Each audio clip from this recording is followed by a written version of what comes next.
Welcome to The Hypnotist, the show that gives you inside access to cutting-edge hypnosis with real clients facing genuine issues. Brought to you by the hypnotherapist demanded by celebrities, CEOs, and even royalty, Adam Cox.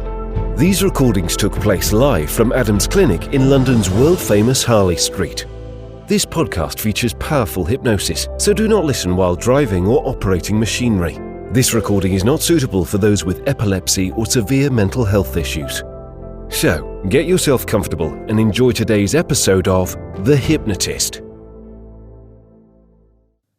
Hi, Adam here, and in this episode of The Hypnotist, you'll be listening to a hypnosis session that I did with a client who, as a result of a turbulent childhood, had done very, very well in her career, but had also created a bit of a barrier against enjoying her free time, her leisure time. She found it possible to be decisive, resourceful, concentrated and focused while working, had exceeded her own expectations, but also the expectations that other people had about her, but couldn't get herself in the same resourceful state in her free time. And one of the interesting things that she kept mentioning in the conversation before the hypnosis session was about permission, and also about this kind of fear of missing out or not making the right choice. And what was interesting there is that in other parts of her life, she was really good at making decisive choices, even when the stakes were high. But in her own leisure time, she perceived it to be not a big deal. And it isn't on any given moment. So on a day, on a weekend, you kind of waste a bit of time, no big deal. But if you do that consistently over decades, you waste a life. And that's what you're going to hear in this hypnosis session. You're going to hear me doing some parts negotiation with the part that she felt was responsible for getting in the way of her being decisive in her free time, introducing a creative and fun part and evolving that part so that she was able to be protected by learning from mistakes rather than being protected by just not making decisions at all. And procrastination and hesitation is a very common issue, and it's perceived to be, internally at least, a strategy to avoid consequences. That's why most people hesitate. And that can help in certain contexts, but if it's a consistent pattern, it's normally a clue of a false rule-based belief system. And if you update that belief or you access a more resourceful part with a new strategy, then you can actually make some quite powerful changes. What you'll also hear is what's known as the Dickens pattern. The Dickens pattern comes from a story called A Christmas Carol by Charles Dickens. The lead character, Scrooge, basically goes forward in time and sees the consequences of not changing, and then has the ability to go back to the present, but taking the lessons he's learned by visiting that undesirable future.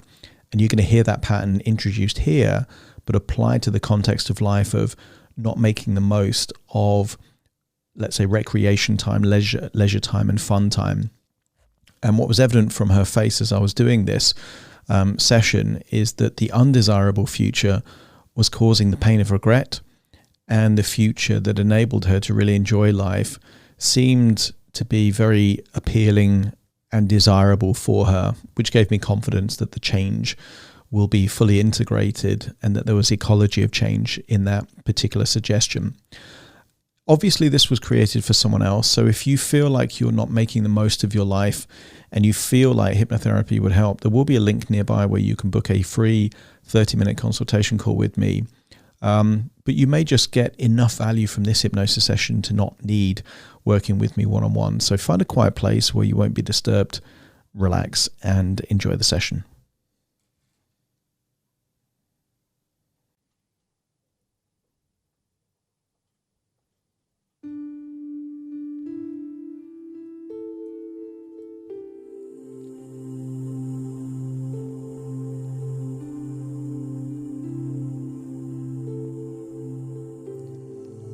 Take a deep breath in.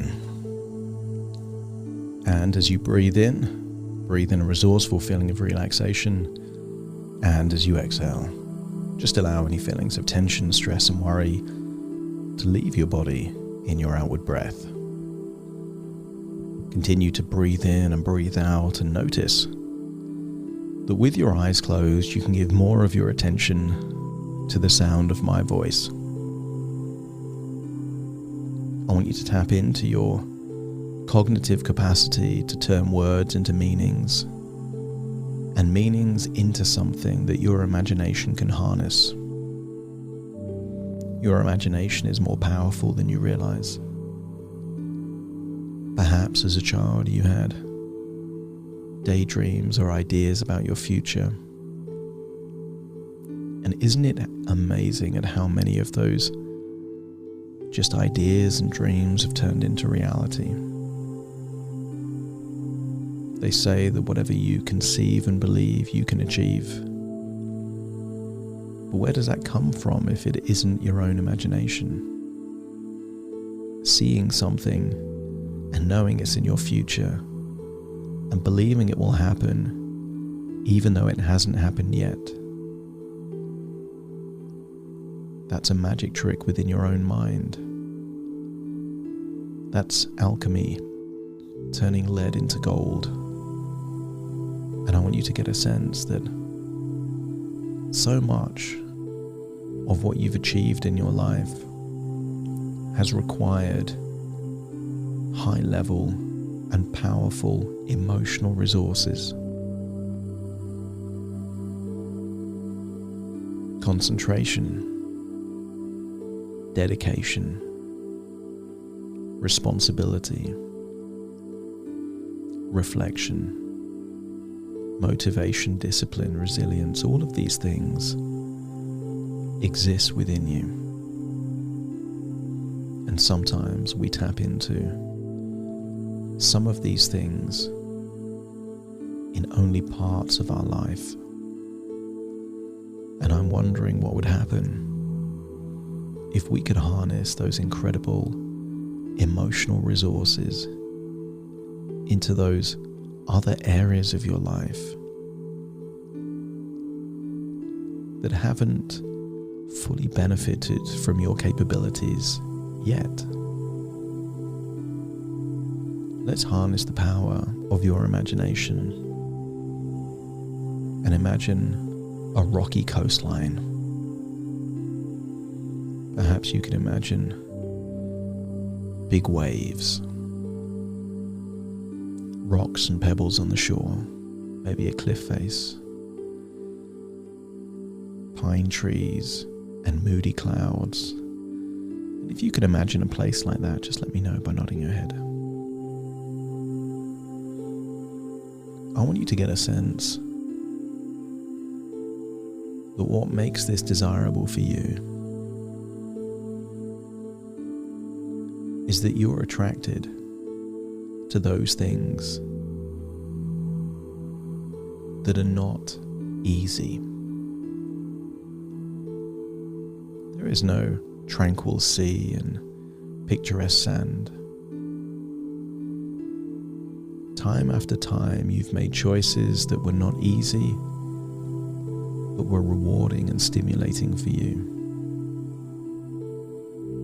And I wonder what would happen if you were to make additional choices that were equally not easy, but could take your life in a powerful, profound, and magical direction that will enable you to live an even better quality life. I want you to imagine somewhere on this rocky shoreline is an old hut, perhaps an old hut that was built many, many years ago. And if you could imagine a hut like that, just let me know by nodding your head. I want you to imagine that there is a part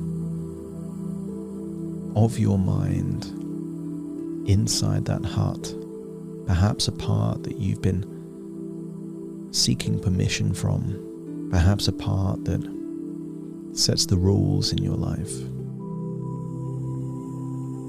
And maybe because you weren't sure, there was not clarity as to what you were or were not allowed to do. You've been hesitating, dithering, being indecisive. And I want you to imagine that that part will exist in that hut, represented by a caricature, an archetype, a representation of that part. And maybe that part will be in human form, or maybe looking like a cartoon, or a puppet, or even an animal. But I want you to get a sense that the part will exist in physical form and will be able to talk inside that hut. And if you accept that suggestion to be true, let me know by nodding your head. I want you to walk up to the door of that hut.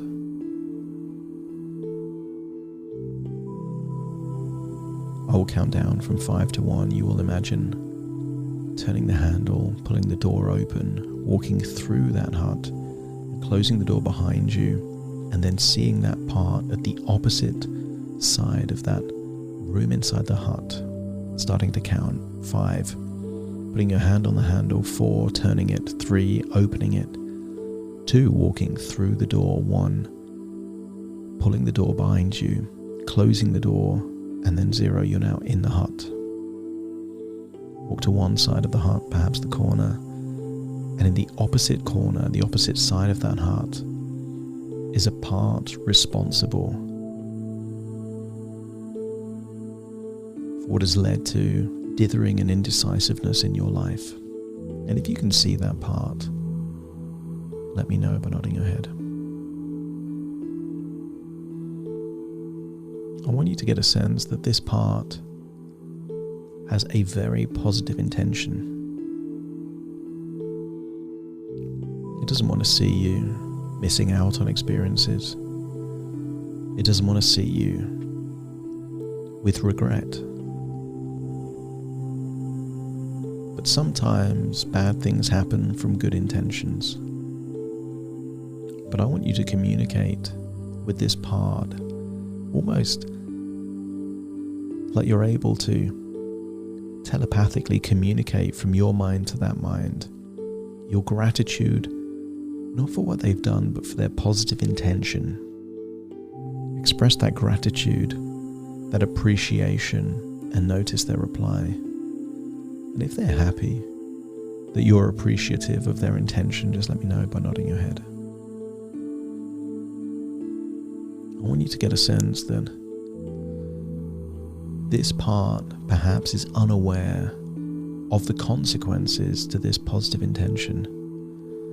If you can telepathically communicate words, you can telepathically communicate memories, movies in your mind, and I want you to stream those movies of all of those regrets you have as a direct result of being indecisive and dithering. Condense perhaps days, weeks, months, even years worth of dithering from your mind to the mind of the part directly opposite you. Almost flash through them. Project all of those emotions, feelings of frustration, guilt, regret, stream them all from your mind to their mind. And once you feel they've been downloaded into the mind of that other part, just let me know by nodding your head.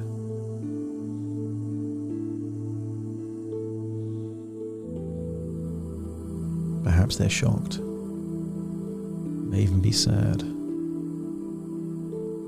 Their intention was never to make you regret your time. The purpose of having rules, boundaries, what's okay and what isn't okay, is normally to keep you safe, stop you from missing out, stop you from making mistakes. If it feels like these are some of the reasons that this part had these positive intentions, just let me know. That's right. There are two different types of regrets, and one is more common than the other. There are some regrets that we have from doing things that in hindsight we'd rather we didn't do. And that tends to come with wisdom. I want you to think back in your past of things that you did that with the benefit of hindsight you wouldn't have done. And didn't it make you wiser from doing those things? The more painful regrets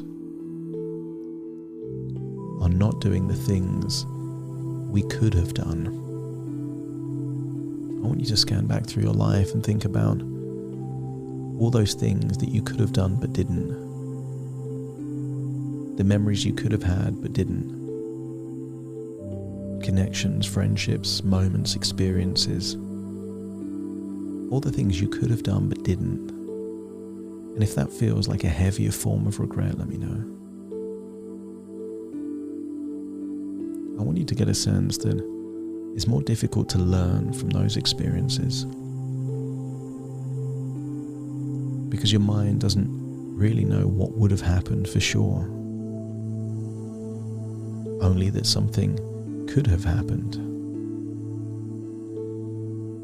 And I want you to accept that had you been decisive in those moments, you would have either had a good experience or you would have either learned something to make you wiser in the future.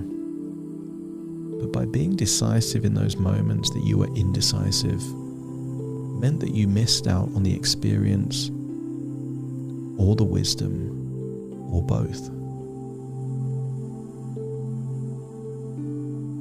And I'm wondering if this part that's been trying to keep you safe from avoiding making the wrong decision is happy to accept that making wrong decisions is essential to making better decisions. I want you to telepathically project moments in your life, perhaps your work life, where you made bad decisions that directly enabled you to make better decisions in the future, and just stream those memories directly from you to that part that's been preventing you from making those decisions. And if that part now accepts that decisiveness can protect you by making you wiser, just let me know by nodding your head. I want you to see the shape of this part changing. This part was probably created when you were a child or a teenager. I want you to look at the size of its mouth, the shape of its face, the posture of its body. And I want you to transform, with this part's permission, it from being a rule setter to having the role of helping you make great decisions. In many wealthy families, they have people there, quite often lawyers, mentors, people that are there to guide the family into making great decisions. A counselor, an advisor, a consultant. And I want you to shape this rule setter into this advisor, a trusted advisor that will help keep you safe, not by avoiding making decisions, but by helping you make better decisions. Maybe they will adopt the look of a wise, old sage. Someone knowledgeable, trustworthy, credible. And when that evolution is complete, and they now have the look of someone that you would trust their judgment, their advice in making great decisions, let me know by nodding your head. But we need to invite one more part into this hut. Because sometimes it's not just about making good decisions. It's about fun and creativity. And I want you to bring forth into this hut a part that represents fun and creativity. And once they're also in the hut, let me know by nodding your head.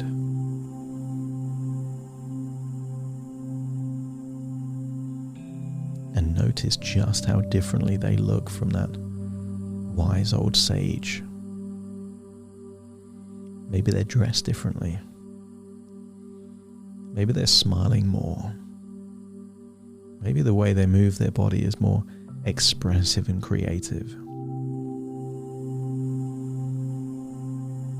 I want you to ask this part for help as well, because making the most of your leisure time, your recreation time, is not about making sensible decisions all the time. Sometimes it's about making decisions that enable you to tap into a part of you that gives you balance in life. Perhaps a part that enables you to be expressive, be creative, be playful, be experimental. Now this seems like a strange team, a creative fun part and a wise old sage, but I want you to ask them both if they're able to work as a team. And they have one clear mission. Their job is to help you make the most of your free time. The wise old sage can help you prepare in advance, to schedule things, and the fun creative part will still enable you to be spontaneous, playful, to take risks. And if both parts are willing to help work together to enable you to make the most of what you consider your free time, your spare time, just let me know by nodding your head. It's time for a group hug, all three of you. You, the wise old sage, and the fun creative part. And make a pact. Perhaps this pact is three hands joining in the middle, but it's a promise between all three of you to live a life where you either win or you learn. The only way to lose is by not participating, not taking chances, to sit on the fence and watch other people live their life. And if you're all willing to make that pact where you're totally willing to be decisive so long as you learn from your mistakes, to take chances knowing you're not going to win every chance, to live a life that gives you memories, experiences, moments that you'll never forget. If all three of you are ready to make that pact, let me know by nodding your head.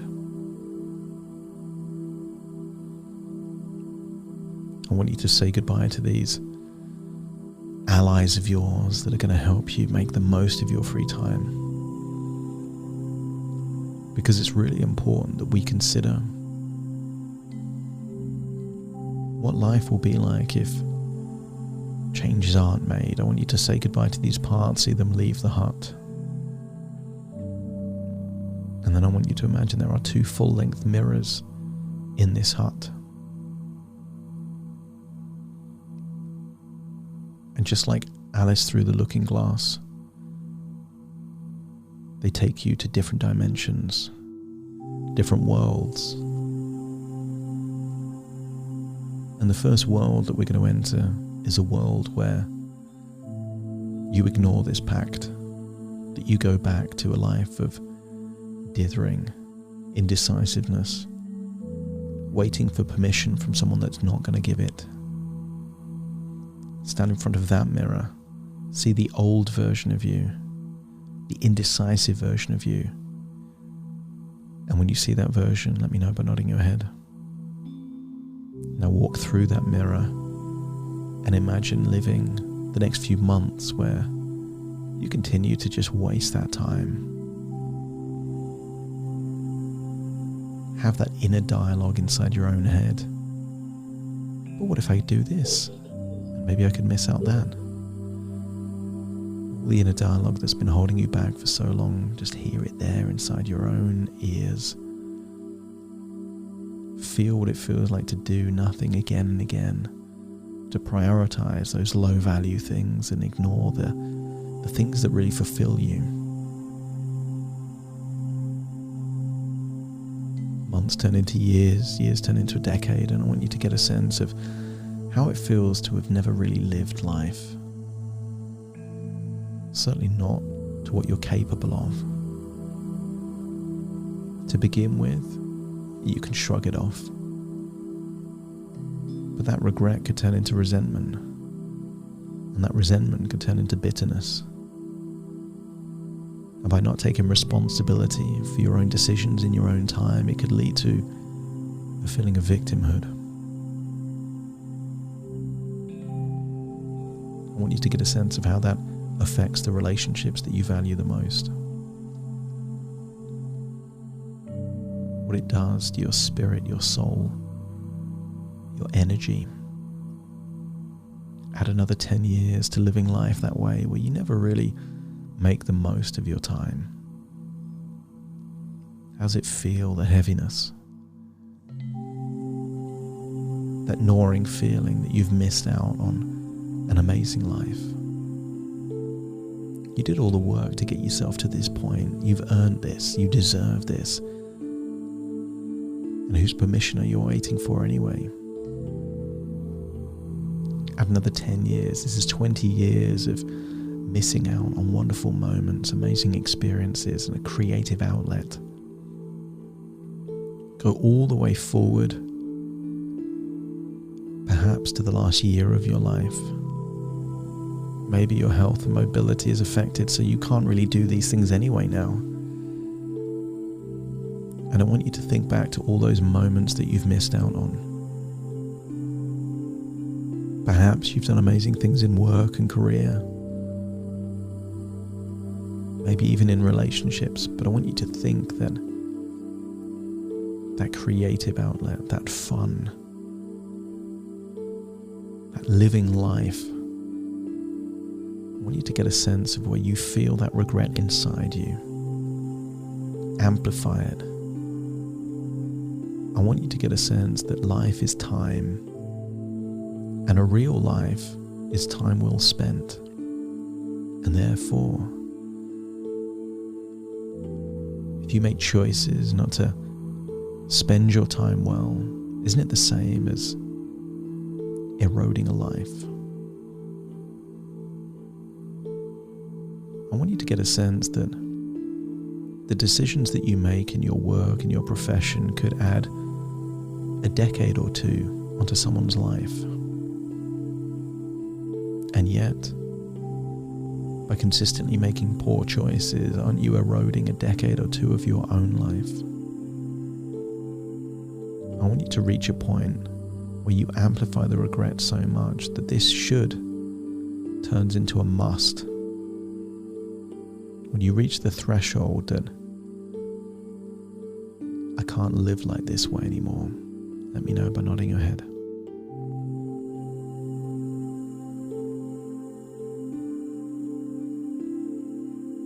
That's it. Imagine everything happening backwards in rewind, all the way back until you find yourself walking backwards through that mirror. And then imagine standing in front of the second mirror. This time what you see looking back at you in the mirror is you at your most decisive, creative, playful, and fun. When you see that version, let me know by nodding your head. And then step into that mirror. You feel lighter. I want you to imagine it's the next evening that you have some time for yourself, and perhaps you've already planned something in advance. Perhaps an idea just pops into your head, perhaps from a wise old sage or a playful part of your personality. It just says, why don't we do this? Imagine how good it's going to feel for you to make the most of that time. Then imagine a weekend, and then a vacation. Imagine a year of really making the most of your time. What does it do to your spirit? What does it do to your soul? Your energy levels, your vibrancy? I want you to get a sense that this is what living is like. Sure, not every choice you make was a great one, but doesn't it make you wiser to be decisive and learn from those losses just as much as you enjoy the wins? Imagine a decade of really making the most of your free time. What does it do to your facial expression? What does it do to the relationship with your partner? How many more friends will you have? How many more memories will you have? Pictures that you've taken of wonderful times. How many more places in the world have you seen? How much more have you created? What have you done to have a ripple throughout the world? Imagine 3, 4, maybe 5 decades more of living life this way. And then imagine it's towards the end of your life, and then think back, and as you imagine telling yourself stories to other people your age, you can't help but smile and laugh. So many stories, so many wonderful moments, so many experiences. And if this feels like a better future, a future that you're committed to, let me know by nodding your head. And then imagine that you're back in that hut. And as you leave the hut, there's a wise old sage and a fun, creative part of you. And all 3 of you walk down the beach together. I want you to see in those moody clouds above the rough sea, the sun has started to come out. I want you to get a sense that this represents your future. A more optimistic future. A more fun future. A more fulfilling future. And if you're committed to that future, knowing that either you win or you learn, let me know by nodding your head. And then realize all of this is just thoughts within thoughts, ideas within ideas, dreams within dreams, and actually you're listening to my voice firmly in the present. Take a deep breath in through your nose and out through your nose. Just wiggle your fingers, wiggle your toes, get a sense that you're in your own physical body right now. And very soon I will count from 1 to 10 to awaken you, but you will awaken with a new relationship with your subconscious mind. You have no desire to live a life of regret because you know more than anyone else what that looks like. You don't want to become resentful, bitter, a victim.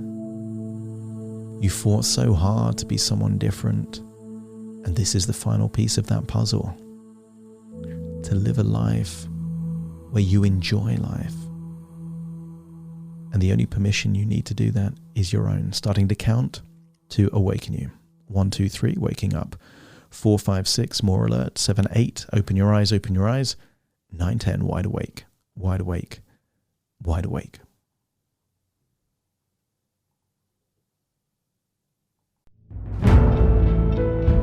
Thank you for listening to The Hypnotist with Adam Cox, the show that gives you inside access to cutting-edge hypnosis with real clients facing genuine issues.